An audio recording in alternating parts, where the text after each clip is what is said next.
mulainya dari mana ya Pak ya? Terakhir kan kamu kemarin ngitung itu ya, yang Ricci Scalar ya. Ya Ricci Scalar yang D-1.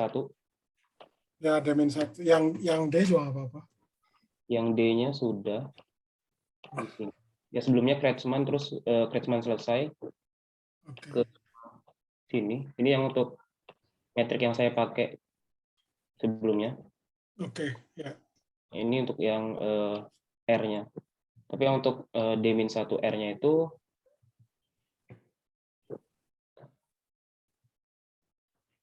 ini metrik yang saya pakai sebelumnya, tapi yang kalau ini kita parametrisasi, ini sesuai di paper, jadinya nanti sama seperti yang di paper hasilnya. Oke, ya.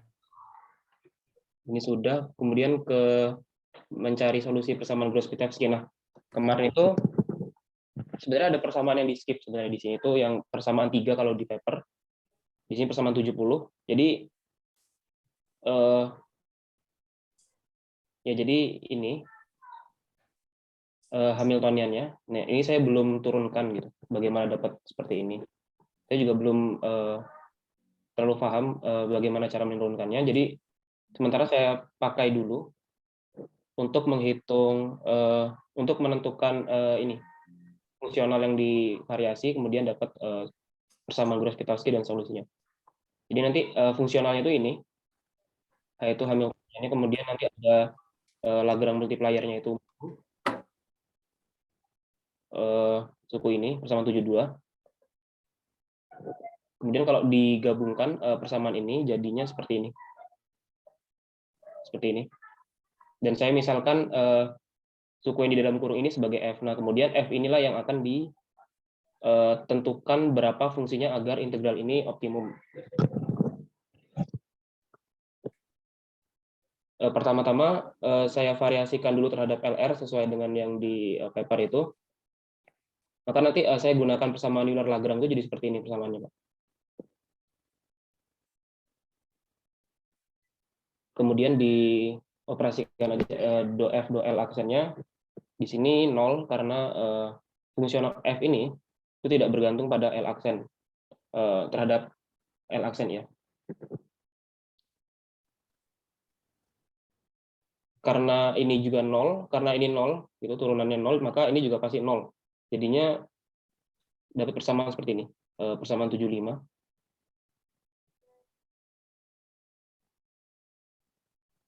Persamaan ini maksudnya itu hasilnya sama dengan 0. Jadi ini diturunkan terhadap L, itu sama dengan 0 dan jadinya seperti ini maksudnya.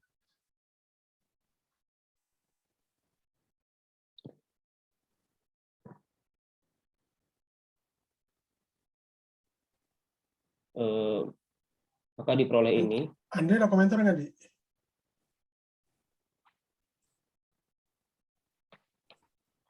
Bentar, Pak. Itu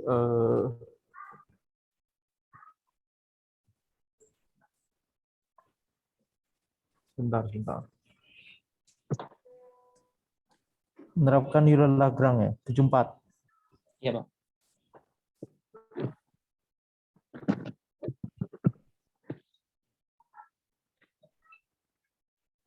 Iya, ada masalah sih. Cuma langkah untuk mendapatkan 75 itu gimana? Dicoret akar CR gitu ya. Iya, Pak. Jadi ini kan 0, suku sebelah kiri 0. Maka nanti turunan ini itu harus sama dengan 0. Kalau ini kan berarti kalau Ya. ditekan terhadap LR berarti kan ininya pasti ini pasti ini sisanya. LR-nya 1, ini 1.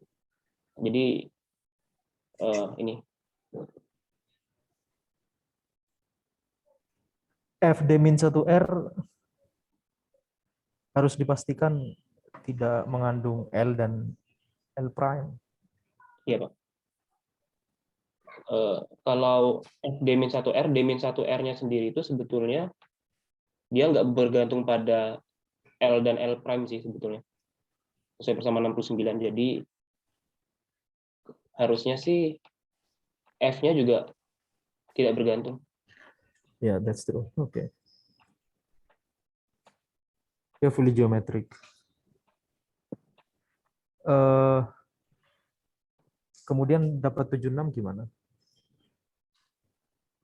Gini, kalau f sebagai fungsi ini itu sama dengan konstan, artinya kan kalau kita buat apa ya istilahnya tuh?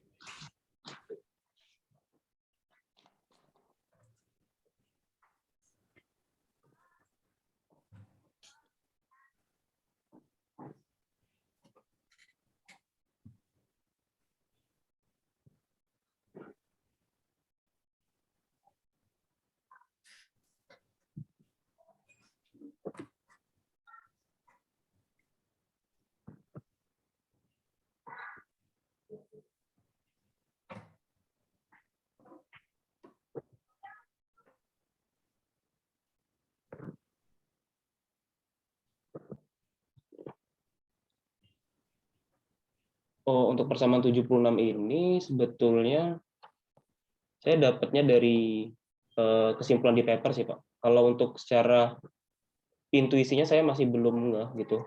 Saya masih belum bisa membayangkan, maksudnya memang ininya selalu konstan. Jadi kalau seandainya kita mau ngeplot ini, misal seandainya ini adalah X, itu sama dengan konstan, maka kan nanti berupa garis lurus. Berupa garis lurus yang terus sama gitu. Nilainya misalkan ini 1, maka dia akan terus 1. Jadi misalnya sumbu Y, sumbu X, dia kayak gini lurus. Nah, saya lihat di paper yang kemarin itu kesimpulannya adalah kalau ini konstan, maka ini istilahnya apa ya? Argumennya itu juga harus konstan. Dan saya tapi masih belum paham kenapa seperti itu. Itu kalau misalnya kita lihat di paper figure pertama mungkin yang saya tuliskan di situ ya. Jadi kalau misalkan di sini ada grafiknya FR-nya begitu misalkan gitu ya. Ya. Dan ini kan persamaan equation of motion kan sebenarnya dia. Ya. Jadi equation of motion-nya mengatakan FR-nya sama dengan konstan. Padahal bentuk FR itu adalah, kita sudah dapat bentuk FR dari sananya begitu. Jadi FR itu adalah bentuk FR gravity-nya kan. Oh iya, Pak. Iya, Pak. Jadi fungsi F itu kalau misalkan kita dari awal tentukan begini, ya begini. Iya. Nggak mungkin bisa konstan. Nah, maksudnya konstan tadi sini maksudnya adalah berarti persamaan ini itu mencari root akar dari persamaan F d-1R ya, kurangi L sama dengan 0. Jadi ini persamaan yang harus kita cari kondisinya. Kalau di gambar ini bisa terlihat Iya. terpenuhi di 3 titik begini ya. Iya, Pak. Jadi idenya adalah karena FR itu bentuknya sudah tertentu ya, dan kita bisa pilih dan tidak bisa diutak-atik lagi bentuknya. Dan dari equation of motion kita dapat dia harus sama dengan konstan, berarti bukan berarti ini nggak bisa dipenuhi gitu ya, bukan berarti F yang memenuhi cuma F yang begini gitu ya, tidak demikian, akan tapi equation ini menunjukkan kepada kita bahwa solusinya adalah root. Dalam kasus ini ada 3 root. Ini hanya contoh, Pak ya, yang ini. Contoh aja ya. Bentuk F-nya bisa macam-macam kan. Iya, Pak. Kalau F yang normal kan begini, garis lurus. Sedangkan L-nya begini misalkan, ya L-nya bisa kita atur-atur juga. L bisa 0, bisa positif, bisa negatif. Nah, kalau kondisi yang normal seperti ini, maka root-nya kan di sini. Berarti nilai B-nya itu positif ya.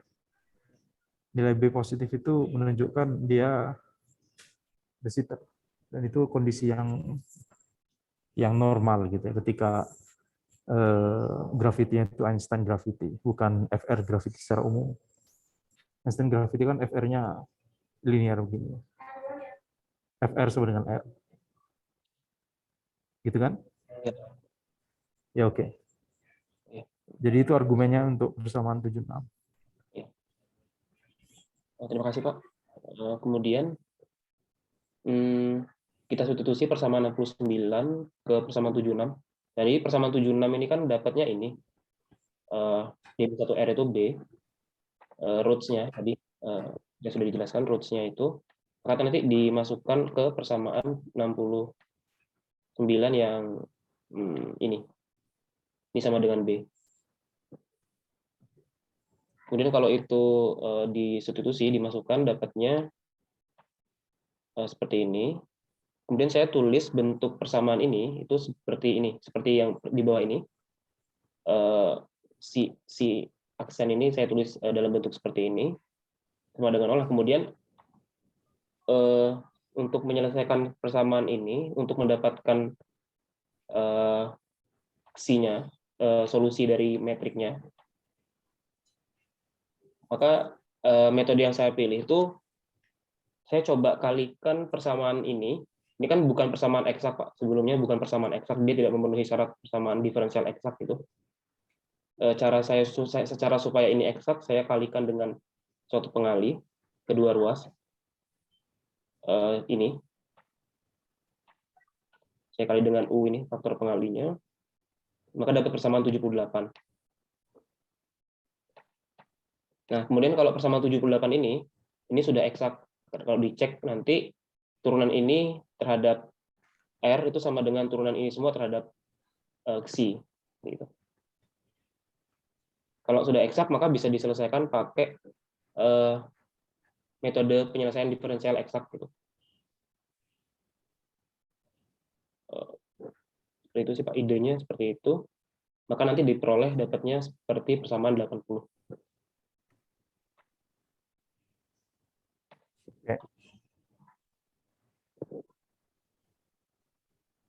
Sorry, kalau yang MR tadi itu dari mana ya? Siapa namanya? Tegar. Yang mana Pak? MR ini ya? MR ini. Jadi kalau saya sebenarnya identikan dengan persamaan diferensial eksak sih Pak, karena ini kan tadi saya sudah kalikan dengan faktor pengali. Nanti kalau seperti persamaan 77 ini kan bukan persamaan diferensial eksak, dia belum memenuhi syarat yang mana menunjukkan PD eksak. Saya kalikan ini nanti terpenuhi, maka saya definisikan MR ini adalah ini suku yang dikalikan dengan DR gitu. Oh, oke. Kemudian NR-nya nanti ada lagi NR ini. Ya sebenarnya saya nyatakan dia sebagai fungsi R dan fungsi Xi juga, walaupun nggak harus dia secara eksplisit bergantung pada Xi gitu. Tapi maksud saya kegunaan kamu mendefinisikan itu apa ya? Maksud saya kan langsung selesaiin aja itu. Karena saya coba ini sih Pak, saya coba samakan dengan cara menyelesaikan PD eksak itu kan dimisalkan seperti ini untuk memudahkannya. Oh. Iya. Oke.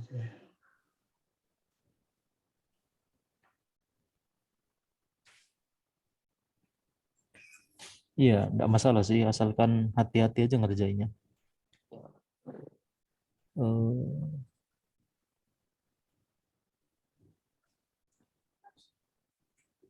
Iya, saya rasa benar sih, Pak.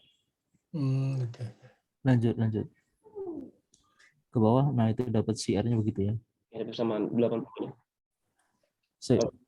C-nya dapat dari mana? C-nya itu dari konstanta integrasi, kan dari sini itu nanti integralkan kan nggak ada syarat batasnya Pak. Tidak ada syarat batas. Jadi ada konstanta integrasi dari integral tadi pengintegralan tadi. Nah, konstanta integrasinya itu saya rangkum, di sini ada C1, ada C2, ada C3, saya rangkum semuanya itu jadi satu, yaitu C0. Jadi ini ini kan suku terpisah, ini dipindah ruas ke kiri, atau ini pindah ruas ke kiri, pindah ruas ke kiri. Ya, kebalik sih, ini ke kiri, ini tetap di sini. Nanti kemudian RD pangkat min 3-nya bisa turun ke bawah. Bisa kita kali seper RD min 3, yang ini juga sama, dapatnya seperti ini. Kemudian ini kan sebenarnya identik dengan ini sih, solusi yang metrik Schwarzschild itu. Kalau D sama 4 nantinya di sini ada R, suatu konstanta dibagi R. Nah, itu mirip seperti solusinya Schwarzschild gitu. Makanya nanti kalau gitu, karena ini kalau dipindahkan ke sana kan ini tetap positif. Nah, jadi saya misalkan aja C0-nya itu sebagai minus C gitu. Kemudian C-nya saya asumsikan positif misalnya.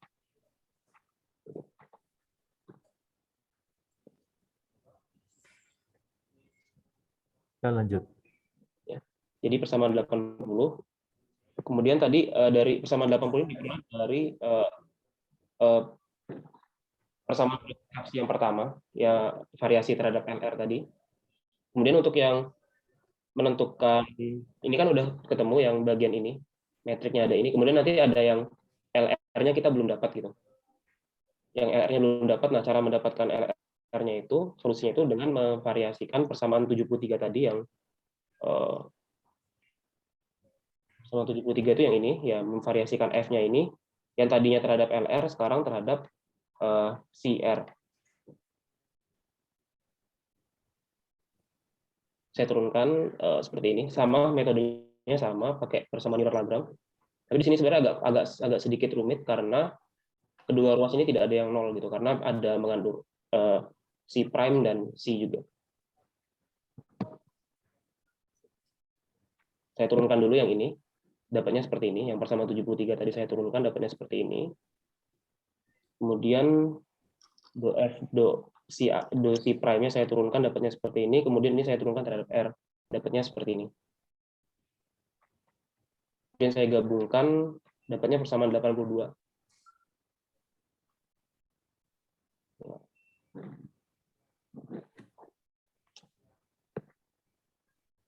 Oke. Persamaan 75 itu apa itu? Persamaan 75, jadi kan di sini ada F prime, ini F prime D-1R, maaf, bentar. Sebenarnya bukan F prime-nya sih, tapi ininya, F D-1R-nya. Karena F D-1R itu tadi kita dari persamaan 75 kan sudah dapat bahwa dia sama dengan B, konstanta. Nah, konstanta itu, bentar. Bukan sama dengan B, sama dengan L. Yang B itu ini, argumennya. Saya balikkan dulu, Pak. Sama dengan ini. Nah, jadi saya substitusikan ini, itu sama dengan ini. Maka dia nanti dapat cancel dengan nanti bisa cancel dengan yang ini. Karena nanti ini dikali dengan ini hasilnya sama dengan ini. Ya, Maka yang tersisa hanya suku ini dan suku ini. Kalau itu sama dengan 0, maka yang ini saya abaikan, saya peroleh dapat. Oke.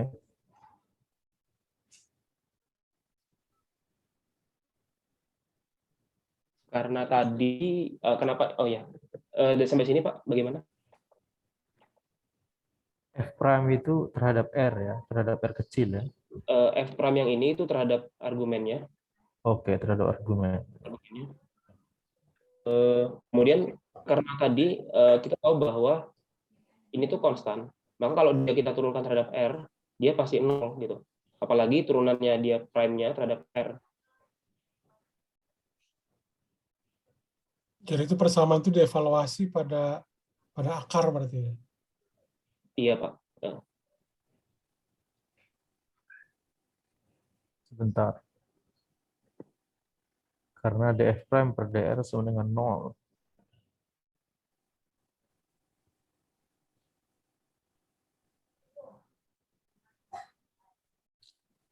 Itu nggak obvious ya.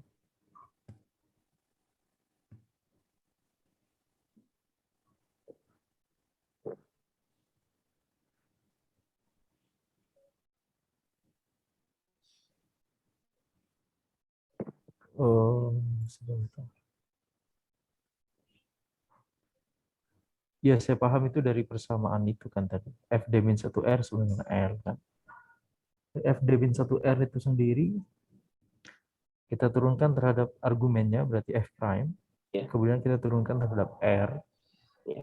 Dia kan F D-1R itu kan fungsi R kan, fungsi radius ya. fungsi koordinat R kan sebenarnya. Tapi kemudian diset sama dengan konstan L gitu ya. Betul nggak? Iya, Pak. Iya. Boleh nggak kalau kita langsung bilang F prime df prime per dr sama dengan 0, Ya, mengingat adanya persamaan. nggak jelas juga sih, harus mungkin apa ada syarat kali ini. Nggak obvious gitu mas saya. Nggak obvious ya. Ya.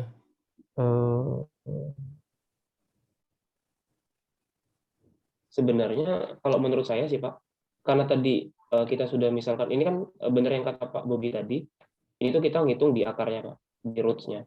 Otomatis kalau kita udah ngambil seperti itu, harusnya kan dia yang tadi kita sepakati dia konstanta Pak. Harusnya kalau dia konstanta berarti kalau dia sudah jadi konstanta diturunkan terhadap R ya dia harusnya 0.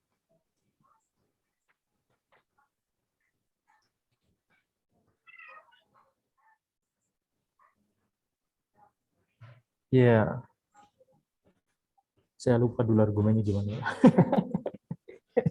Bentar dulu. Kayaknya sih mungkin seperti itu kayak jadi memang yang dikerjakan ini persamaan diferensialnya itu semua koefisiennya kelihatannya sudah dievaluasi di akar-akarnya ya. Iya, karena memang pasti harus digabung dengan equation yang sebelumnya kan, yang hasil variasi terhadap C.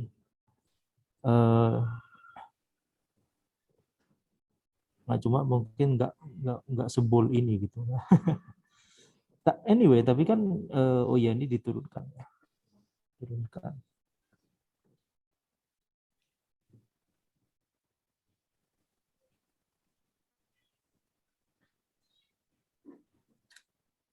Sebentar. Iya, saya rasa benar sih. Karena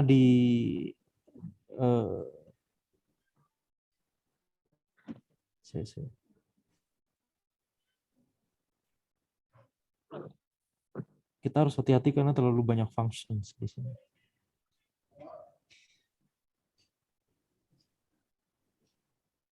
Kalau persamaan yang F D-1R sama dengan L tadi, F-nya sendiri kan dia fungsi dari D-1R, sedangkan dia sendiri fungsi dari radius R, koordinat R maksudnya. Koordinat R. Ketika diturunkan terhadap koordinat R tersebut,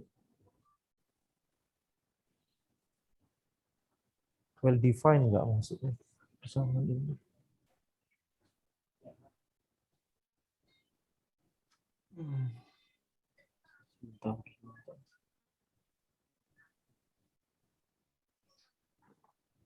Kalau kita lihat persamaan CR sama dengan A0 per D-2, D-3 gitu-gitu ya, minus B. Sebenarnya iya sih, sebenarnya ketika kita dapat D-1R sama dengan B tadi, D-1R sama dengan B. Itu kan sebenarnya kita ngeset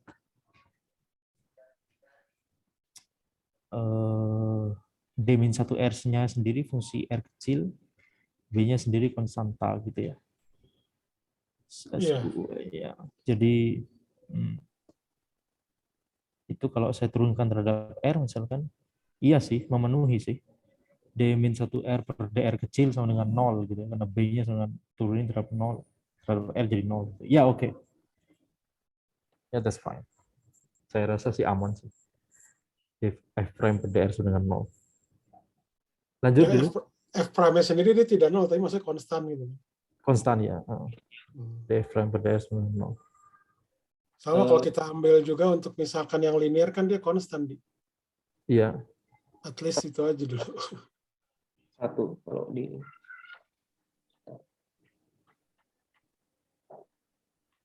Ya lanjut dulu. Kemudian dari situ tadi sama dapat persamaan diferensial ini seperti ini. Karena suku yang ini nanti 0, maka yang tersisa itu ada yang ini dikurangi ini. Kemudian tadi sama ini juga masih belum eksak karena tidak memenuhi syaratnya gitu. Jadi sebelumnya saya kalikan dulu DR kedua ruas gitu. Ini dapatnya seperti ini. Supaya eksak, maka saya kalikan dengan suatu faktor pengali, 1/L pangkat 3. Sehingga didapat dari persamaan 83 yang belum eksak, didapat persamaan 84 yang sudah eksak, dan kemudian sama seperti sebelumnya, dicari solusinya itu menggunakan metode persamaan diferensial eksak. Didapatkan sebenarnya seperti ini, ada satu apa istilahnya itu kayak konstanta integrasi juga sama. Dan konstanta Ya. integrasi ini saya nggak tahu dia bisa satu atau tidak gitu. Tapi karena dari papernya itu saya lihat bisa tereduksi dengan konstanta-konstanta yang dari metriknya, itu dia bisa jadi seperti ini, Pak. Yaitu argumennya adalah kalau kita balik ke metrik, Ya. metriknya gimana sih? ds kuadrat sama dengan minus L kuadrat Ya. dt kuadrat. Kalau Ditambah L-nya ya plus bla bla bla. Kalau L-nya itu kita masukkan K akar CR, K-nya itu kemudian kita bisa absorb ke dt kuadrat gitu aja. oh ya. Kita redefinisikan dt-nya menjadi variabel baru gitu ya. Ya. Jadi kita bisa absorb, itu namanya absorb. Oke. Kemudian kalau seperti ini sudah ketemu, berarti tadi kan kita sudah dapat CR-nya, maka kalau sekarang kita dapat persamaan seperti ini, maka LR-nya pun kita bisa peroleh, yaitu akar dari CR-nya. Ya oke. Nah, ini untuk yang solusi Gross-Witebski-nya. Kemudian masuk ke untuk menentukan ukuran daerah interiornya itu di sini masih ya ini masih secara umum sih, maksudnya masih banyak kemungkinan untuk yang jenis-jenis space-time-nya. Caranya itu dengan apa ya istilahnya itu kayak men-set supaya continuity-nya tercapai, terpenuhi. Maka ini untuk yang interior. Tadi untuk yang interior itu, oh ya sebelumnya maaf, sebelumnya itu di sini saya belum ditulis, saya lupa menulis bahwa untuk yang interior itu nanti ada syarat supaya tidak terjadi singularity di R sama dengan 0 itu, supaya reguler solusinya itu jadi nanti yang CI-nya itu yang C. Di sini ada faktor integrasi kan tadi Pak yang ini. Untuk yang eksteriornya itu enggak di set 0, tapi yang untuk yang interior di set 0 supaya solusinya itu reguler gitu. Maka nanti dapatnya seperti ini. Ya, ini mengasumsikan fin shell dari kalau misalkan kita sudah bilang ini Grafastar gitu ya, atau apa namanya model ekivalen dengan Grafastar, maka kita asumsikan fin shell antara interior dengan eksterior itu sangat tipis sekali atau bahkan bisa kita anggap nggak ada. Jadi berlaku continuity seperti ini. Yep. Ya oke. Oke, kemudian itu maka dari persamaan 86 ini kita dapatkan CE-nya. Untuk yang eksteriornya itu CE-nya sama dengan seperti ini. Kemudian di sini karena kalau seandainya kita set kondisi CE itu lebih dari 0, maka ini BI harus lebih besar daripada BE. Di mana B/2 itu disebutkan itu sebagai konstanta kosmologi. Bentar. Kenapa kita haruskan CE lebih besar dari 0? Kalau mau istilahnya kalau dari saya sih sebetulnya kalau pendapat saya Pak, maksudnya itu karena di eksteriornya ini kan sebenarnya yang biasa kita set itu kalau bisa apa istilahnya itu ya? Kalau di titik tak berhingga itu istilahnya apa ya? Asymptotic. Asymptotically flat gitu Pak. Jadi ya mungkin bisa jadi salah satu apa kita gunakan adalah Schwarzschild. Nah, Schwarzschild sendiri ininya sama dengan lebih besar daripada 0.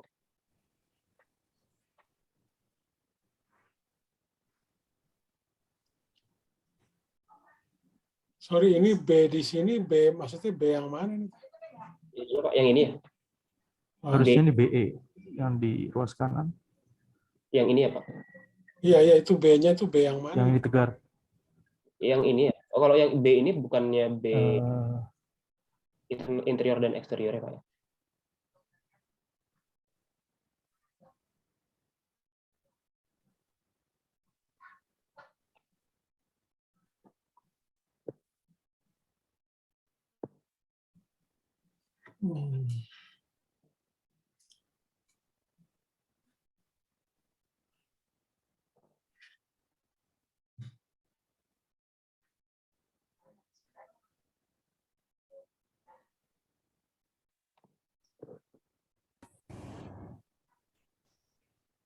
Tes. Ya, ya, ya. Oke. Saya lagi di rumah sakit nih, Pak. Oh, iya. Jaringannya rada-rada. Kamu rumah sakit di mana sih, Di? Kopo, jauh banget, Pak. Oh, jauh banget. Iya, tiap hari ke sini. Di Bandung, Pak. Iya. Ya, di Bandung, tapi itu daerah Kopo jauh. Andi kan tinggalnya di Dago. Iya. Itu BE harusnya, Oh, Tegal. iya, Pak. Oh, iya, Pak. Saya salah tulis di situ. Iya. Ini BE harusnya. Iya, iya. Nah, Iya, oke. Asumsi ini CE lebih besar dari 0 ya, supaya benar, iya, Pak. supaya dia korespon kepada ketika kasusnya kasus sederhana begitu ya, FR-nya sama dengan R, Einstein gravity gitu kan. Kasus normal lah intinya. Ketika CE lebih besar dari 0, maka dia korespon terhadap kasus normal yang kita punya, seperti di dalam, di sitter, di luar, sorsil, kayak gitu. Kalau di situ, oke, swarsil ya Pak berarti Pak. Ya. Iya. Kemudian di Ini sini yang B per 2 sama dengan lambda ini maksudnya apa nih? B yang mana nih, Teh? B itu dua-duanya Pak. Kalau saya tangkap sih dua-duanya. Karena kan eksterior dan interior juga punya kosakata kosmologi kalau berdasarkan dari sifat apa nilai B ini. Kita interpretasikan B per 2 adalah konstanta kosmologi. Itu maksudnya. Ya. Karena kalau Oh, kita jadi lihat maksud saya ini lambdanya ini beda antara yang di internal dengan eksternal. Gitu. ya beda.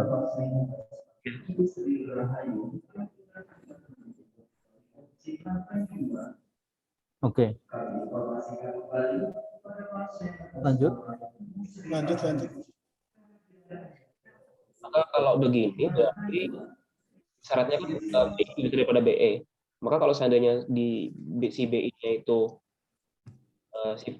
lebih dari 0 atau interior de Sitter, maka eksteriornya itu bisa berupa Schwarzschild de Sitter. Itu BE-nya itu lebih dari 0 itu BE 0 juga selama dia lebih kecil daripada ini. Ataupun dia bisa Schwarzschild yaitu BE sama dengan 0 atau ya Schwarzschild anti de Sitter. Jadi ada 3 kemungkinan untuk yang interior de Sitter. Untuk eksteriornya ada 3 kemungkinan. Tapi untuk yang jika interior itu hanya satu, hanya anti de Sitter, maaf, di mana BI-nya kurang dari 0, maka eksteriornya hanya dapat berupa Schwarzschild anti de Sitter, di mana B-nya juga harus sama dengan harus kurang dari 0. Ini syaratnya. Pertanyaan saya, kenapa kok kita nggak consider kasus BI sama dengan 0?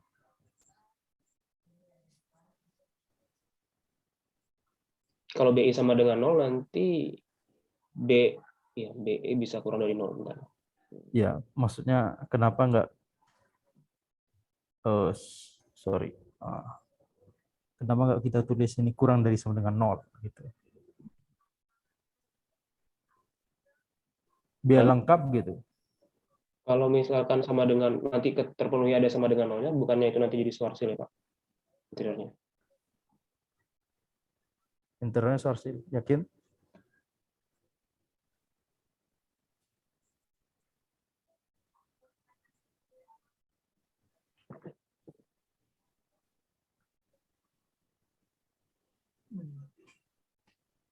Di interior itu kan CI-nya berapa? CI-nya 0. Kalau BI-nya 0 juga, jadinya sisanya apa?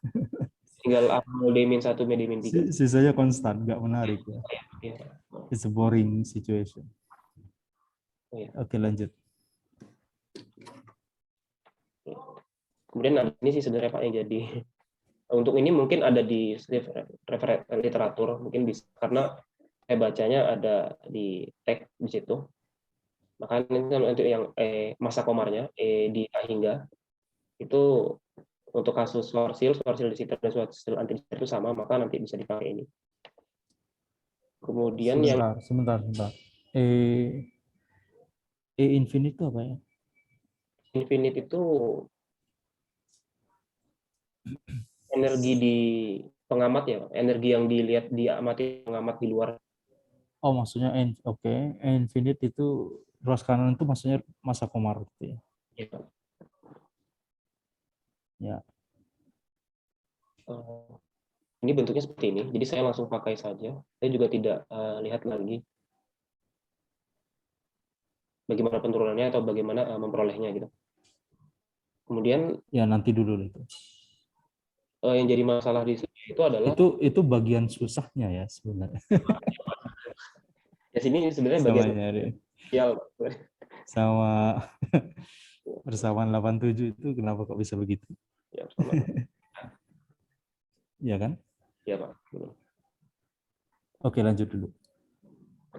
Saya sebenarnya sejauh ini masih belum menemukan gitu Pak untuk referensi ini. Untuk yang di FR Gravity, tapi untuk yang di sejauh ini saya seringnya tuh lihatnya malah aksinya gitu, S. Tapi nanti coba saya lihat lagi. Ya. Kemudian ini juga sama 88 ini saya juga masih belum terlalu belum paham lebih tepatnya. Belum tahu bagaimana cara mengevaluasi integral ini sehingga dapat persamaan 88. Ya, itu menerapkan persamaan 87 untuk dapat terapkan ke kasus kita sehingga dapat persamaan 88 gitu. Ya. Saya juga masih belum dapat. Jadi saya skip dulu sama 87 88. Jadinya singkat di situ. Kemudian tadi ya karena kita mau matching ya, istilahnya tuh boundary energi dari boundary apa yang disebabkan oleh boundary di batas apa istilahnya ya. Time-nya itu dengan ER. ER itu adalah misalkan kalau saya menganalogikan itu misalkan tadi energi di R itu berarti di jari-jari gravastarnya di antara interior dan eksteriornya. Maka nanti EGH-nya itu ya suku boundary termnya itu ya di situ gitu. Ya itu harus sama. Maka kalau dia sama dengan ini, nanti diperoleh persamaan seperti ini. Kalau ada persamaan 89, maka dari sini kita dapat dua kemungkinan R untuk jari-jari graviton, kondensat graviton yang kita tinjau. Itu yang pertama, kemungkinan pertama adalah kalau ininya sama dengan 0, itu berarti itu terjadi nah, kalau ini sama dengan 0 berarti R-nya itu sama dengan suatu nilai tertentu yang mana itu disebut sebagai horizon untuk interiornya. Untuk persamaan Solusi CR sama dengan 0 itu pasti namanya horizon. Oh ya. Ya. Sebenarnya kalau di resminya itu memang harus dicek yang submanifold D-2-nya itu harus minimal ya. Minimal itu maksudnya main curvature-nya 0. Kelihatannya memang kalau ditemuin curvature kan dia sebanding dengan psi R ya. Psi R ya. Iya. Ya, jadi kalau psi R sama dengan 0 ya berarti H-nya 0 gitu, main curvature-nya 0. Ya. Cuma mungkin yang satunya lagi yang 91 itu mungkin non trivial ya. Ya, itu yang didapat dari kurung kurawal di set 0 ya. Iya.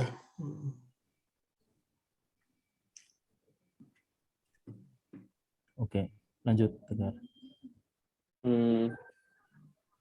Ya ini sebenarnya tambahan aja sebenarnya. Tadi yang contoh tadi kalau seandainya CE ya kita lebih dari 0, R-nya itu ya lebih dari 0 misalnya. Maka nanti solusi yang mungkin untuk yang Fx dan BI-nya itu harus lebih besar dari 0. Maka kalau seandainya ada yang kurang dari 0 dari grafik di paper itu sebetulnya itu ya mungkin dikesampingkan kita consider ke yang situ. Maksudnya dikesampingkan gimana, diabaikan gitu kan? Exclude. Diabaikan, di exclude. Ya, di exclude. Oke, lanjut. Diabaikan sih lebih tepat. Kemudian dari situ selesai untuk yang itu sebetulnya. Kemudian ke kasus khusus, di sini kasus khusus ini saya baru meninjau yang bagian pertama yaitu untuk DS interior dan Schwarzschild exterior space-time, di mana BI-nya lebih dari 0 dan BE sama dengan 0. Nah, kalau BE sama dengan 0 tadi yang persamaan sebelumnya kan ada minus BE di sini, maka itu 0, maka tersisa persamaan 92. Dan kalau tadi untuk misalkan SI dan SE itu adalah horizon tadi, misalnya ini persamaan agar ini sama dengan 0. Kemudian untuk yang eksteriornya juga sama, ini sama dengan 0, maka nanti diperoleh horizon untuk yang eksterior. Kalau itu dikerjakan, maka dapat SI-nya. Ini kan sama dengan 0, maka SI-nya sama dengan ini. Kemudian untuk ini SE sama dengan 0, maka diperoleh ini. Persamaan ini. Di mana BI-nya sama dengan 0, maka yang ini 0, sisa yang ini. Kemudian dapatnya persamaan 94. Nah, kalau saya kalikan persamaan ini, persamaan 93 saya kuadratkan, kemudian dikalikan dengan persamaan ini, itu nanti saya dapat persamaan seperti ini. Nah, ini kalau kita lihat dari persamaan 92, itu kan sama dengan R pangkat D-1. Jadi kalau ini saya pindahkan, saya kali D-1, D-2, saya bagi DI, nanti ini sama dengan R pangkat D-1. Nah, ini. Maka dapat persamaan 95. Nah, kemudian kalau seandainya tadi kan ada dua solusi untuk yang R, yaitu SI dan CE per 2F aksen DI.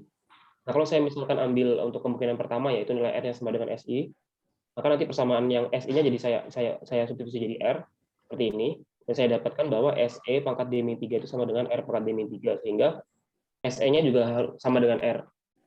Kesimpulannya adalah R-nya sama dengan SI dan sama dengan SE, artinya horizon-nya itu, horizon interior dan exterior itu sama, lokasinya sama, sehingga tidak terbentuk, istilahnya itu tidak terbentuk horizon gitu di sana. Dan ini merupakan gambaran dari graf Pascal. Oke. Kemudian untuk volume interior kondensatnya di sini mau dihitung, gitu, mau dihitung. Saya misalkan VG gitu. Ini. Ini sebenarnya kalau dari literatur sebelumnya itu ada 4pi per 3 dikali lambda G pangkat 3 untuk kasus G sama dengan 4, kan di sini sebenarnya sama dengan kayak volume bola gitu. Di mana lambdanya itu kayak mewakili jari-jari. Kemudian kalau seandainya ini volumenya, maka kalau ini dihitung secara matematikal, ini dihitung, nanti ini ada suku. Di sini kan dapatnya kalau seandainya dia bola itu kan ada suku integral yang terhadap pi dan terhadap theta. Sebentar, Pak. Agak error. Saya salah tulis, saya salah ini. Ya. Kemudian dikali dengan diintegralkan juga yang ada R-nya gitu. Jadi ini kalau seandainya untuk D sama dengan seperti kayak bola, kayak kita ngukur volume bola. Tapi ada tambahan sub ini sih sebenarnya, ada tambahan ini. Maka ini ruas kiri itu harus sama dengan ruas kanan kalau dihitung. Ya.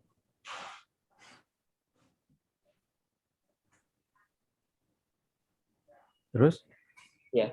Maka kalau saya ini bisa dicoret, bisa di cancel ini. Maka kita punya ini aja.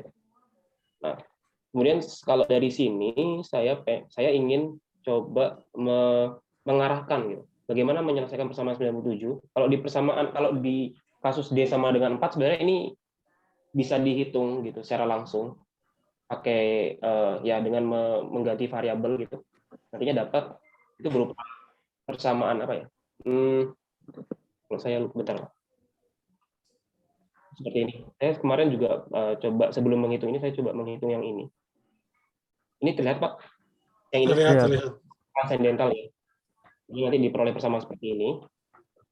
Kalau yang di sini karena kasusnya itu D-nya itu lebih dari 4 umum gitu. Jadi ya jadinya tidak trivial, non trivial lah istilahnya, kayak ada metode khusus untuk menyelesaikan integral itu. Nah, kemudian mau diarahkan ke hypergeometric function. Jadi hypergeometric function itu bentuknya seperti persamaan 98 untuk yang bentuk integralnya. Maka dari jadi kalau kita masukkan si I R ini, itu kan bentuknya seperti ini tadi. Saya masukkan semuanya. Kemudian BI-nya ini adalah ini. Dari SI kuadrat tadi dapat ini, maka BI-nya saya bisa dapat dalam bentuk SI kuadrat. Maka kalau ini saya substitusi BI-nya ke persamaan 99, itu jadinya seperti ini. Jadi saya bisa keluarkan A0 D-2 D-3-nya itu keluar akarnya.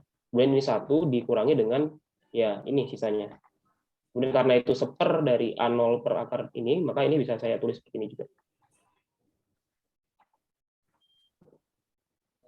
Maka yang perlu diselesaikan adalah integral 101 ini sih, untuk membawa dia ke hypergeometric function gitu, supaya identik. Nah, caranya adalah saya misalkan T kecilnya itu, kalau dari hypergeometric function kan di sini saya menuliskan dalam integral terhadap T 98. Maka saya misalkan dulu T kecilnya itu sama dengan R kecil kuadrat dibagi R besar kuadrat. Maka dt-nya ini dan RDR-nya seperti ini. Kemudian syarat batasnya berubah, yang tadinya 0 sampai R, di R sama dengan 0, T-nya sama dengan 0, tapi di R kecil sama dengan R besar, maka nanti T-nya sama dengan 1. Maka terpenuhi untuk syarat batasnya sudah pas, 0 sampai R, 0 sampai R, 0 sampai 1 untuk yang T. Tadi belum. Maka kemudian tadi ada RDR, sedangkan tadi kita punya bentuk integralnya itu RD pangkat min 2. Nah, RD pangkat min 2 saya pecah lagi, RD pangkat min 3 dikali R. Nah, RDR-nya di sini kita bisa substitusi jadi bentuknya seperti ini. Ya, jadi seperti ini. Kemudian R-nya itu ada ini, dari sini R-nya maka R-nya adalah R besar dikali dengan T pangkat setengah atau akar T. Maka saya peroleh, kalau saya pangkatkan D min 3, saya dapat seperti ini untuk RD pangkat min 3-nya. Maka saya bisa dapat peroleh seperti ini bentuknya. Sudah dalam T semua. Ya, tadi kan ada XT. Nah, XT itu berarti X dikali T. X-nya itu, X dikali T berarti ini, kan ada R kuadratnya tadi, ada R kuadrat di sini. R kuadrat berarti. R kuadrat, R kecil kuadrat. R kecil kuadrat ini sama dengan R kuadrat dikali T. R besar kuadrat dikali T. Nah, saya dapatkan seperti ini bentuknya. Oh, R kuadrat per S. Oke. Saya sederhanakan ini, jadi R pangkat D min 1 per 2, persamaan 102 itu, kemudian saya dapat saya substitusi persamaan 102 ke persamaan 101 tadi, yang ini. Persamaan 101 itu yang ini, untuk mendapatkan persamaan ini lagi, gitu. Bagaimana bentuk dalam T-nya, gitu. Tadi kan dalam R, sekarang dalam T-nya seperti apa, yaitu seperti persamaan 103 ini. Persamaan ini. Nah. Kemudian dari sini, saya coba RD pangkat min 1 di sini, saya coba supaya pindah ke sini itu ya dengan manipulasi seperti itu, saya dapat seperti ini, sehingga D min 1-nya bisa ke kanan. Maka A per lambda per R pangkat D min 1 itu adalah ini, persamaan 103. Kemudian kalau sudah dalam bentuk persamaan 103 ini, nah ini baru bisa diidentikan dengan persamaan hypergeometric di persamaan 8. Hari ini pakai C harusnya. Maka kalau seandainya saya sudah bisa identikan, maka tadi kan di sini pangkat yang bawah itu kan alfa, maka alfanya adalah setengah.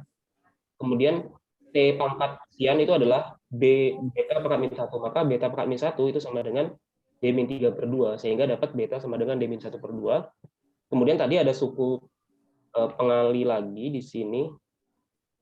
Nah, di sini tidak muncul di integral yang kita punya, nggak muncul integral ini, maka nanti ini harus sama dengan 0.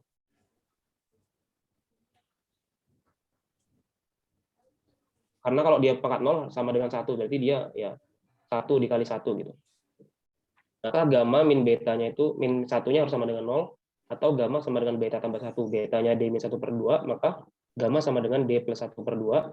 Dan X-nya itu kan koefisien yang mengalikan, fungsi yang, bukan fungsi, variabel yang dikalikan dengan T gitu. Nah, seperti ini. Maka X-nya itu ya R kuadrat per SI kuadrat. Kemudian bagaimana bentuk yang D min 1 per 2-nya? Nah, kemudian D min 1 per 2-nya ini itu adalah ya koefisien dari fungsi gamma yang pengali di depannya hypergeometric function tadi, yang bagian ini. Nah, itu sama dengan ini. Kalau seandainya kita evaluasi, nanti dapatnya adalah ini. Dengan gamma dan beta yang sudah diperoleh, itu dapatnya adalah D min 1 per 2. Nah, maka D min 1 per 2 itu dapat di substitusi, itu seperti ini bentuknya. Maka secara utuh sudah didapatkan bahwa integral ini itu sama dengan hypergeometric function, di mana alfa, beta, gamma, dan X-nya itu sudah ditentukan. Oke. Ya, persamaan yang 105 gitu. Kesimpulannya. Ya. Nah, kemudian di sini sebetulnya saya lanjutkan perhitungan, Pak. Karena belum selesai tadi malam. Jadi saya belum menuliskan secara rapi di situ. Jadi saya masih seperti ini sih, Pak. Masih dalam coretan gini. Saya coba selesaikan yang bagian A gitu, yang bagian A-nya. Jadi dari sini. Nah, kemudian dari ini seperti ini sih, Pak. Saya masih dalam coretan gini. Untuk yang selanjutnya sampai yang bagian A selesai. I see. Tadi itu untuk yang maaf sebentar. Sebenarnya ada tambahan sih sebenarnya. Untuk yang ya ini, untuk yang R sama dengan SI, misalkan pilihan pertamanya R sama dengan SI, maka lambdanya itu akan menuju R untuk D-nya sama dengan sampai sangat besar misalnya. Tapi misalnya diasumsikan manifoldnya itu adalah ruang maksimali yang maksimali simetrik, di mana A0-nya itu adalah ini, dan K-nya lebih besar dari 0, maka untuk kasus K sama dengan 1 ini kasus khusus aja, maka lambdanya itu kalau dihitung pakai kalkulator integral hipergeometrik itu sebenarnya dapatnya seperti ini. Untuk D sama dengan 4, maka di sini nanti pangkat 3. Kemudian maka dapatnya lambdanya itu akan 1,33 R. Nah, itu beda dengan paper yang Kunilera Jermani. Coba kamu bisa dapatkan, bisa buka nggak paper Kunilera Jermani? Ya, ini Pak. Ya, lambdanya dapat berapa dia? Lambda kalau di sini dia apa ya? Sebentar. Ini dia juga off cell juga dia. Dia nggak bicara off cell dan lain-lain, Pak, di sini. Dia nggak menyebut itu, padahal kan harus, seingat saya ya, harus disebutkan. Ini Pak, 1,33 ini. Bukan. Lambda ya? Lambda bukan itu. Lambda itu terkait dengan ini kalau nggak salah. Akar dari itu yang fungsi transendental tadi itu. Ya. Lambda di sini dia parameternya apa? Lambda di sini. Gamma berarti dia betul di. Jadi kalau lambda sebenarnya di sini juga lambda gitu. Cuman dia ada, kemarin saya lihat ada di ini sih. Gamma itu beda lagi kalau di sini. Dia juga lambda sih sebenarnya. Cuman lambda itu kaitannya sama apa ya? Bentar Pak, saya lupa juga. Iya. Karena Bukan seingat itu, saya lambda itu wavelength. Saya nyebutkan itu secara spesifik di paper karena sekalian bilang bahwa hitungannya Kunilera Jermani dalam hal ini salah gitu. Oh gitu. Tapi kan halus gitu, Pak. Bentar Pak, saya juga lupa ya lambdanya itu. Itu lambda G. Yang terkait dengan ini. Nah, itu kan gamma itu beda. Gamma itu variabel lain lagi. Oh, di situ kaitannya dengan gamma. Kami informasikan kembali kepada pemilik kendaraan mobil yang Innova menggunakan polisi Ke bawah, coba ke bawah, ke bawah. dimohon untuk segera menggunakan kendaraannya ke depan kiri. Lambda itu berhubungan dengan kappa. Kappa di sini apa kappa? 1,10. Definisi kappa muncul di mana pertama kali? Kappa itu, kappa itu sebenarnya kaitannya juga sama alfa dan gamma. Cuman sebelumnya itu ada kappa itu kalau nggak salah di ini nggak sih? Parametrisasi yang Nih. Di persamaan 2.4 atasnya. ini. Nah, lambda G dengan kappa RS. Ya, kappa ya. Kapanya dia dapat 1,1. Kita dapat 1,33. Dia terbalik itu. Dia cuma salah nulis aja sih mungkin. Terusnya kapanya 1,33. Ya. Bukan 1,1. Apa ya? Ya. Jadi dia terbalik, Pak, yang ditulis di coba bawah lagi ke persamaan yang tadi 2.22 Pak ya tadi. Nah, ini terbalik harusnya. Sepertinya begitu, terbalik. Jadi yang gamma itu 1,1, yang kappa itu 1,33. Harusnya ya. Makanya saya sebut eksplisit di situ, cuma apa namanya ya mau ngomong bahwa ini salah tapi nggak saya point out secara jelas gitu loh. Ya oke. Kemudian itu sih kalau yang kasus khususnya gitu. Kemudian Oke. kalau itu dapat persamaan ini, maka bisa diplot gitu, bisa diplot dan grafiknya sebenarnya ada di paper itu. Saya juga masih belum mencoba plot gitu. Ya. Dan selanjutnya itu adalah tadi kemungkinan pertama, kemudian untuk yang kemungkinan kedua, misalkan saya ambil yang kemungkinan kedua nilai R-nya itu ya ini yang persamaan 17, kalau di paper persamaan 17. Kemudian menggunakan persamaan 18. Persamaan 18 itu persamaan saya agak lupa.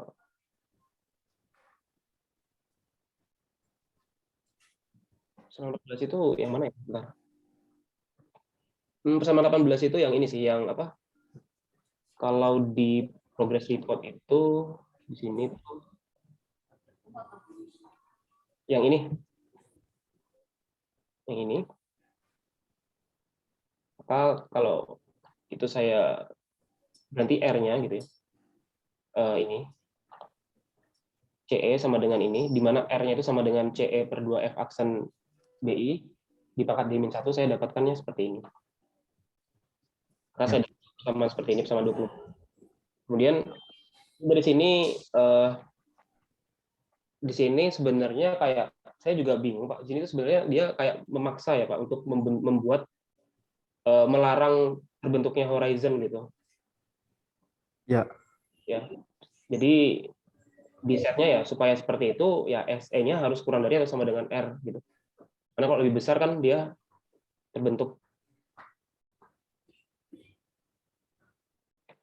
di yang eksteriornya, untuk yang eksteriornya. Kemudian dari sini kalau saya masukkan, bentar. Kalau horizon eksterior itu lebih besar dari R, maka akan ada ini, akan ada apa namanya, horizon terbentuk di eksterior gitu. Nah itu dilarang di sini ya Pak ya. Nggak boleh. Kemudian ya tadi sama seperti tadi menggunakan persamaan yang sebelumnya. Kalau persamaan progresif itu ya, bentar. Ini persamaan yang maaf. Ini kalau bentar. Kalau ini kan tadi syaratnya adalah SE-nya itu kurang dari sama dengan R. Maka kalau saya dapatkan, saya pindah ruas ini ke sini, saya pindah ruas SE-nya tuh ke kanan, saya dapatnya nanti seperti ini persamaannya. Nah ini, kemudian R kuadrat dikali sesuatu, R dibagi SE dipangkat di min 1. Nah, kalau seandainya SE ini kurang dari R, maka ini akan lebih besar daripada 1 nilai ini. Kalau ini lebih besar daripada 1 dikali dengan R kuadrat, di mana SI kuadrat itu adalah suatu pengali yang lebih besar dari 1 dikali R kuadrat, maka konsekuensinya SI-nya juga akan lebih besar daripada R. Jadi kesimpulannya adalah SE kurang dari R sama dengan R kurang dari sama dengan SI. Ya. Kalau sama dengannya berlaku, maka sama dengan kasus sebelumnya. Ya, sama dengan ketika R sama dengan SI. Ya. Jadi kemungkinan kedua ini nggak ada. Bukan nggak ada, tapi sama nilainya. Gitu. Tapi kalau dia lebih besar, kemungkinan yang kedua ini nggak ada nilainya. Maksudnya nggak ada solusi yang kedua ini. Gimana? Kalau seandainya, maaf Pak, kalau seandainya sama dengan, lebih kecil. Ya. Kalau lebih kecil ada, solusinya ada. Maksudnya CE per 2F aksen BI Solusinya distinct. Ya berbeda dengan SI. Ya.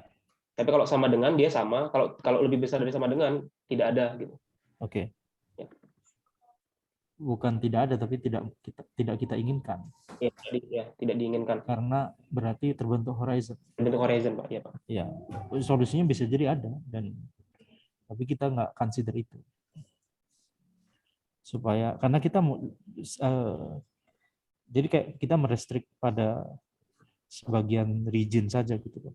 Kita cuma fokus ketika tidak terbentuk horizon kayak gitu. Iya Pak. Karena ini bukan sih Pak, karena memang kita meninjaunya graf Vastar itu memang nggak ada horizon atau bagaimana Pak? Iya, memang begitu. Oh ya. Jadi kita cuma interest mau cari yang nggak ada horizon formation. Apa konsekuensinya gitu. Kalau terbentuk horizon formation ya sudah, berarti bukan bahasan kita. Gitu aja. Kemudian tadi syarat yang SE kurang dari sama dengan R itu di mana SE-nya itu adalah ini, pangkat per D min 3 dan R-nya adalah ini untuk kemungkinan kedua tadi, maka kalau ini saya coba selesaikan, ini dapat pertidaksamaan yang di persamaan 25. Gitu. Ya. Kemudian diteruskan dari sini, kan ada persamaan 24 kalau di paper itu. Jadi persamaannya tadi ini, persamaannya itu yang ini, kan saya bisa tuliskan CE pangkat D2 itu sama dengan ini semua pindah ruas ke kiri. Gitu. Nah, jadi saya dapatnya itu seperti ini. Kemudian saya cari CE-nya adalah ini, saya pangkatkan per D-2, kemudian saya maunya itu CE D pangkat D-4 gitu. Maka saya pangkatkan D-4 juga. Saya dapatkan ini persamaan ini.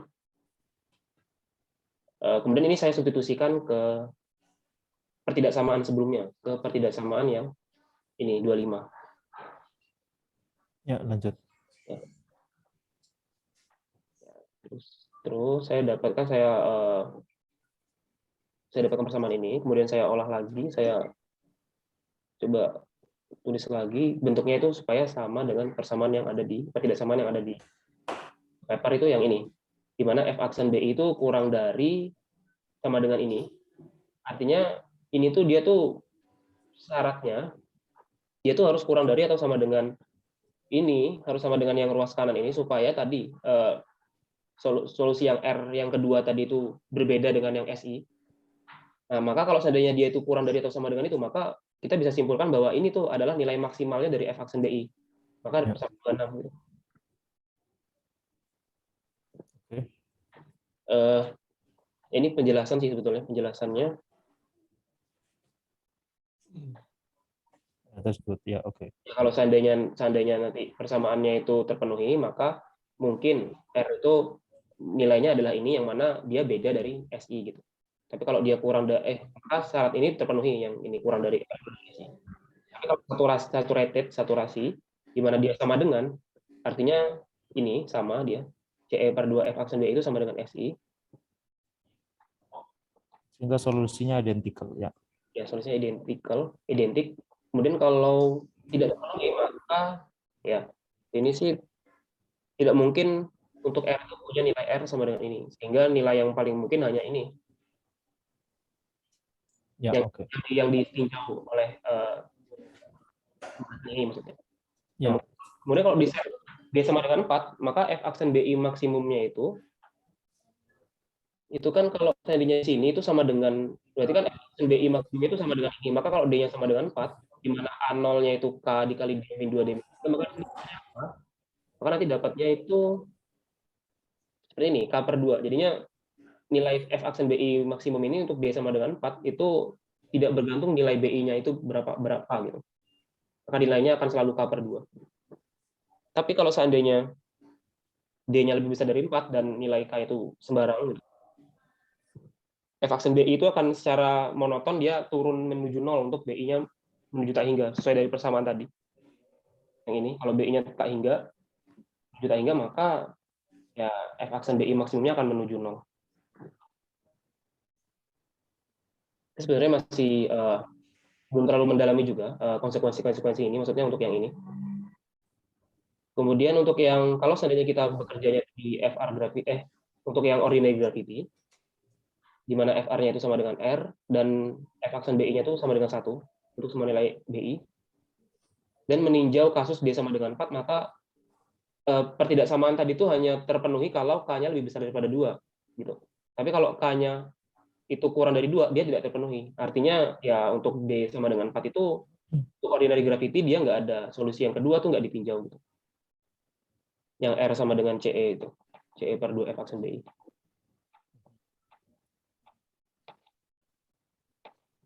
Kemudian That's good.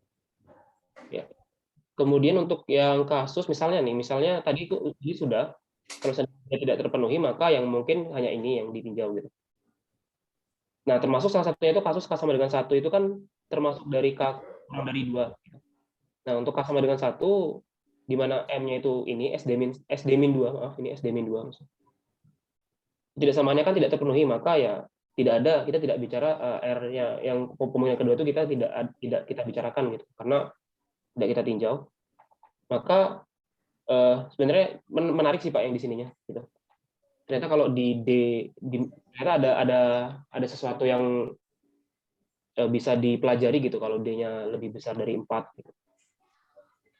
Untuk kasus D lebih dari 4 juga sebetulnya di sini ada hal yang menarik juga, karena untuk nilai K sembarang di sini tuh ada nilai kritis dari BI-nya gitu. Di mana BI-nya itu sama dengan ini zeta Schwarzschild gitu. Yang memenuhi ini sama dengan 1, di mana F aksen BI-nya itu sama dengan 1 kan adalah ordinary gravity gitu. Artinya F aksen BI-nya itu kurang dari ini, di mana ini itu sama dengan 1 gitu. Maka saya dapatkan supaya ada mencari nilai kritisnya itu berapa, BI-nya itu berapa, maka diperoleh nanti seperti ini 28.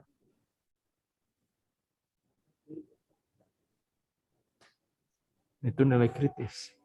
Nilai kritis dari BI-nya gitu. Itu untuk yang ini apa namanya ordinary gravity gitu. Bentar. Untuk ordinary gravity sih, Pak. Tapi yang F sama dengan R bukan? ya, iya. Sebentar. Dia lebih besar daripada 4. Ya, ini karena ini sama dengan 1. Jadi ada nilai BI itu yang menyebabkan F aksen. Sebenarnya FR bukan sih ya. Tapi maksud saya gini, kalau dia itu FR sama dengan R, itu berarti F prime itu berlaku sama dengan 1 itu untuk setiap titik berarti. Iya, Pak. Kalau cuma pada titik kritis saja, belum tentu bahwa itu di ordinary gravity. Ini FR gravity sih Pak kalau yang ini. Kalau sepenangkap saya. Ya bukan, tadi kan Anda bilang yang kalau F prime ini 1, itu kan terkait dengan FR sama dengan R. Iya. Nah, itu kan kalau itu 1, kalau itu berlaku untuk di setiap titik. Sedangkan ini kan kamu dievaluasinya pada apa yang kezai kritis ya. Iya. Iya, jadi kalau seperti itu, kalau hanya pada satu titik sih nggak bisa jadi jaminan. Walaupun memang itu bisa jadi termasuk di situ, tapi maksud saya bukan hanya yang FR sama dengan R gitu, FR yang lain juga banyak. Iya, Kalau maksudnya cuma FR. pada satu titik. Saya ralat tadi Pak yang FR sama dengan R yang di sini. Ini sebenarnya untuk kasus yang FR gravity sih sebenarnya ada nilai kritis gitu. Di mana nilai B itu kalau di F-nya itu kita turunkan terhadap R, dievaluasi di BI yang sama dengan itu nilainya sama dengan 1. Nah ini tuh berapa nilainya? Nah, tidak diperoleh persamaan yang tadi 28. Jadi kalau seandainya zeta Schwarzschild-nya itu ini, maka nanti dapatlah F aksen F prime-nya itu sama dengan 1. Sebentar, pertanyaan saya gini, kenapa itu disebut kritis ya? Karena sebetulnya kenapa dia disebut kritis? Karena dengan nilai BI yang sama dengan ini, nanti dia tuh yang menjamin kayak seperti apa? Yang kayak menjamin apakah pertidaksamaan tadi itu bisa tercapai atau tidak gitu. Persamaan yang kalau saya pahami seperti itu sih Pak. Persamaan yang ini itu bisa tercapai atau tidak gitu. Yang mana ya? Yang ini ya. Persamaan yang ini itu bisa tercapai atau tidak. Ya. Itu paling gampangnya adalah kamu tampilkan gambar. Tapi mungkin next meeting aja kali ya. Karena kalau tampilkan gambar, nggak apa-apa pakai yang di paper aja dulu. Idealnya adalah kamu ngupload sendiri ya. Cuma maksudnya latihan ngupload. Ya nanti presentasinya adalah terangkan dengan menggunakan gambar di sini. Karena itu dari situ sebenarnya. Iya Pak. Sebenarnya saya juga masih belum terlalu mempelajari sih kalau yang bagian ini. Cuman saya pemahaman saya dari yang saya baca itu nanti ini bisa ya dia jadi syarat-syarat seperti ini. Untuk nilai BI tertentu tuh ada yang memang di FR gravity itu bisa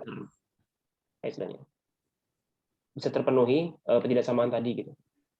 Untuk D-nya lebih.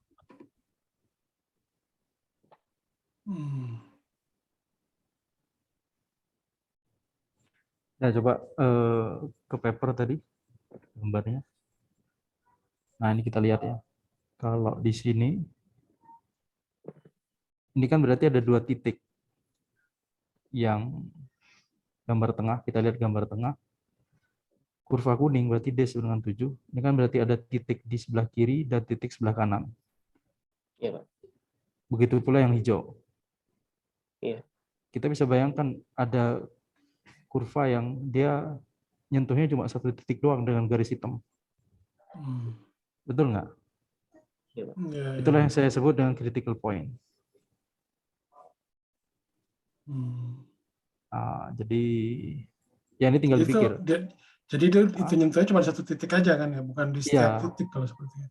Iya, jadi garis hitam ini apa? Nah, ini garis hitam ini adalah ordinary gravity ya. Iya. Kita meninjau ordinary gravity, kemudian yang kita plot di sini kan F prime BI max. Sehingga kalau jadi dia menunjukkan batas atas ya, batas maksimum. Nah, jadi kita ingin itu garis hitam ini ada di bawah kurva yang kita plot di sini. Kalau kita mau kerja di ordinary gravity, berarti kan kita ingin dia itu di bawah kurva ini gitu ya. Jadi kalau misalkan kita lihat kurva kuning di sini, berarti cuma di daerah tengah-tengah ini saja yang terpenuhi inequality tadi. Betul nggak? Yang di atas ya, Pak? Hah? Yang di atas atau yang di bawah, Pak? Itu yang pas di garis itu. Pas di garis Yang di merah tengah-tengah ini. Karena ordinary gravity-nya kan di sini, garis hitam, horizontal. Sedangkan F prime BI max-nya kan yang Iya, kurvanya. tinggi di sini. Ya. Jadi hanya pada daerah itulah inequality terpenuhi, sedangkan di daerah sini dan daerah kiri yang kecil sekali di sini, dia nggak terpenuhi gitu kan. Iya, Pak. Jadi makanya kasus menarik adalah ketika ada kurva, misalkan dia menyentuh di sini. Dia menyentuh tepat cuma di 1 titik doang. Menyentuh garis hitam. Betul nggak? Itu yang saya namakan critical point. Dan itu menarik karena dia cuma terjadi di sini. Di sini dan di sini kan nggak ada. Kurvanya monotonik. Sedangkan kurva yang tengah ini non monotonik kan. Dia naik kemudian dia turun. Itu sebenarnya yang bedain ABC itu apa ya, Pak? Hah? Yang bedain kurva ABC itu kan sama-sama ngeplot. Ya ini dia. A itu kan Schwarzschild exterior, B Schwarzschild de Sitter. Oh ya, di situ ada. Ya. Ya oke, jadi mungkin diketik aja dulu dan direnungkan kurva ini. Soalnya saya sudah mau pulang nih, Pak. Sebelum terlalu dekat maghrib. Oke. Ya udah. Tapi ini bagus ya. Saya stop share dulu. Ya. Ya bagus lah, saya pikir. Ya udah nanti jadi malam insya Allah ada, nanti saya upload aja nih di YouTube kali ya. Untuk ininya. Oke deh, Pak, gitu. kalau untuk yang penurunan itu Pak, misalnya seandainya saya mau belajar itu seperti apa ya Pak ya? Maksudnya apakah bisa dibahas juga gitu?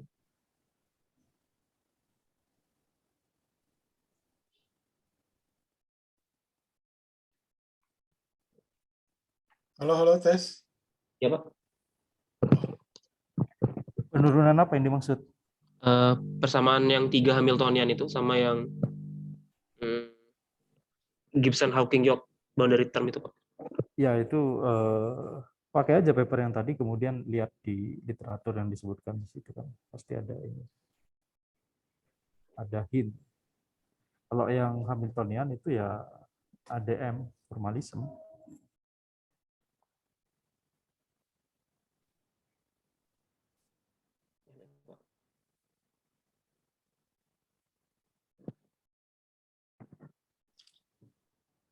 Oke, saya pikir cukup dulu ya. Terima kasih Pak. Baik Pak. Nah, jadi mungkin jam berapa nanti ya? Ya jam-jam tujuan kali ya, saya coba ya. Boleh Pak. Untuk si Mas Ibrian ya. Ya. Oke. Makasih dia, terima kasih banyak Coba. Tegar ya. Assalamualaikum Makasih, Pak. warahmatullahi wabarakatuh. Assalamualaikum warahmatullahi wabarakatuh.